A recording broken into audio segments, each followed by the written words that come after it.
In this video, we're going to take a look at how to go from the empirical formula to the molecular formula.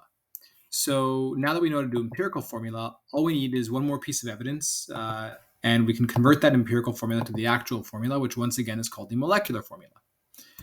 So in other words, we are going to go from this empirical to the actual molecular formula.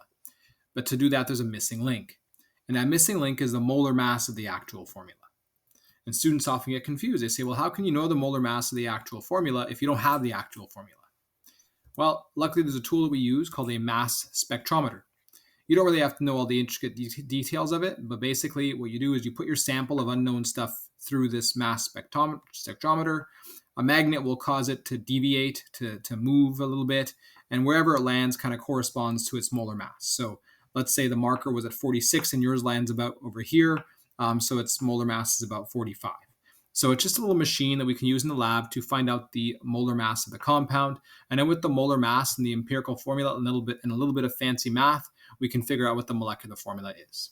So let's go ahead and take a look at the steps required to do that. As usual, there is a video you can watch from Tyler Dewitt or other YouTubers, but this is a great video that will go over the main steps with you with a nice example. Let's go ahead to our handout and do a sample problem together. So in the first sample problem we're going to do for the molecular formula, the empirical formula is found for you. So you don't have to do all those steps with the poem we learned before, but sometimes you will have to. So in this case, a compound with an empirical formula CH2 was analyzed using a mass spectrometer. Its molar mass was found to be 84.18 grams per mole. Determine the molecular formula. So first step is find the empirical formula. It's given to us. We don't have to do the long steps, so CH2. Next step is let's find the molar mass of this empirical formula. So molar mass of CH2 is going to be your carbons plus 2 hydrogens. So 12.01 plus 2 times 1.01. And we get 14.03 grams per mole. Next, we find something called a multiplying factor, which is basically the ratio between the molar mass of your empirical and your molecular. So, or I should say it's the ratio between the molar mass of your molecular compound over the molar mass of your empirical. And that gives you your multiplying factor. So the bigger molar mass over the smaller one. So in this case, A is going to be equal to 84.18 grams per mole divided by 14.03 grams per mole. Cut out grams per mole. And we get 6. So what we're told is that the formula for the actual formula is 6 times more than the empirical formula. And so essentially we just need to take that multiplying factor and multiply it by multiply our empirical formula. So we do 6 times the empirical formula, and every subscript, including the 1, gets multiplied by 6. And that gives you C6H12. So C6H12 is our molecular formula.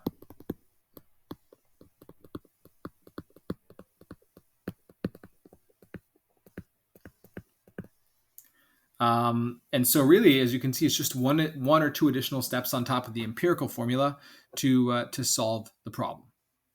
So we're going to do a few more examples. Let's do this example over here. We have determined the molecular formula of vitamin C. Its molar mass is 176.124 grams per mole. The compound has the following percent composition.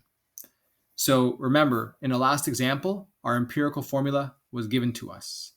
In this example, it's not. So we have to find it using those previous steps. So remember, we have to do the percent to mass, and we have to assume 100 grams. And so I'll do that here. I'll get C 40.91 grams, H 4.58 grams, O 54.51 grams. Next, we're going to go from mass to moles using moles is equal to mass over molar mass. So divided by 12.01 grams per mole divided by 1.01 grams per mole divided by 16.00 grams per mole.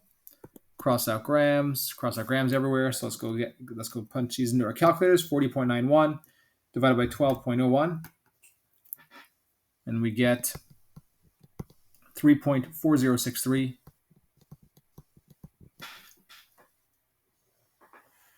2806 moles. Over here we get 4.558 divided by 1.01. And we get 4.53465 3465 moles. And over here we get 54.51 divided by 16, 3.40685 moles. Now we divide by small.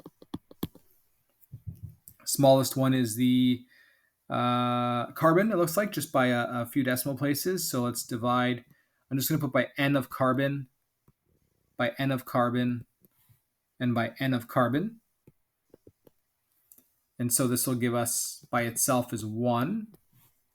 This here will give us close to 1. It should be, so divided by 3.406328, we get 1.00016053. And that can be rounded to 1 because it's within a rounding range. So that's already 1. And then the other one was 4.53465 divided by 3.40632.806, and we get about 1.3312, so on and so forth. So you can write the other ones in there. Now we have to multiply until whole. And it looks like that 1.33, if I multiply it by 3, it will become a whole number. So let's go ahead and multiply everything by 3, and we get equals a 3.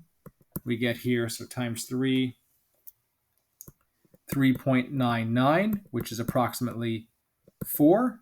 And here times 3, which is 3. So therefore, the empirical formula